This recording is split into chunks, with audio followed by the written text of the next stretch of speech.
A centuries-old community in Nova Scotia is using ground-penetrating radar to search for clues about its history. A team of volunteers in Annapolis Royal is looking for graves of Black Loyalists and their descendants, and these date back to the 1780s. Brett Ruskin is there for us this morning, and if my clock is correct, Atlantic time, things are already underway. Brett, what's going on?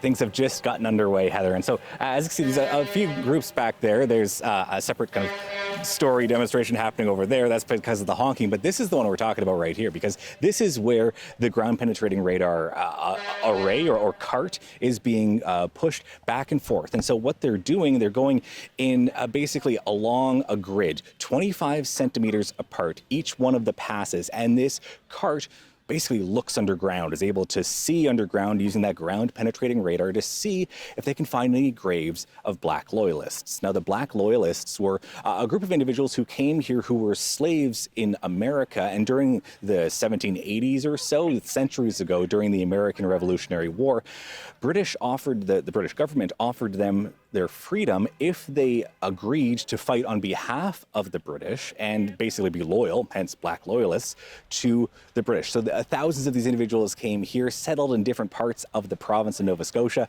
including here in Annapolis Royal. And so back then there was still there was a significant amount of racism and segregation. So there's lots of details and records about the folks buried here, but not so much for the Black Loyalists in terms of the records kept by officials back then. And so this whole project is trying to find out more details about those people. And some of the people in modern days who are working on this project include Micah Cromwell. So she is a descendant of Black Loyalists and is partly heading up this project. Here's what she had to say about it today.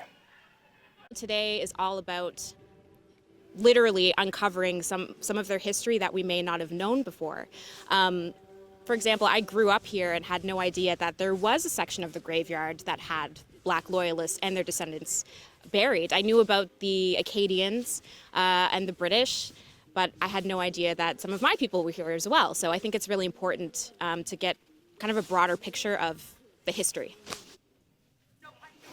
And so again, just a broader picture of the history to share the story of the history that is literally beneath our feet right now. Heather.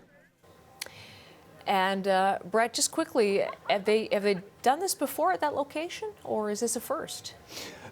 Yeah, so there's been another type of project like this one that was looking for Acadian graves, just a short distance kind of in this area over there.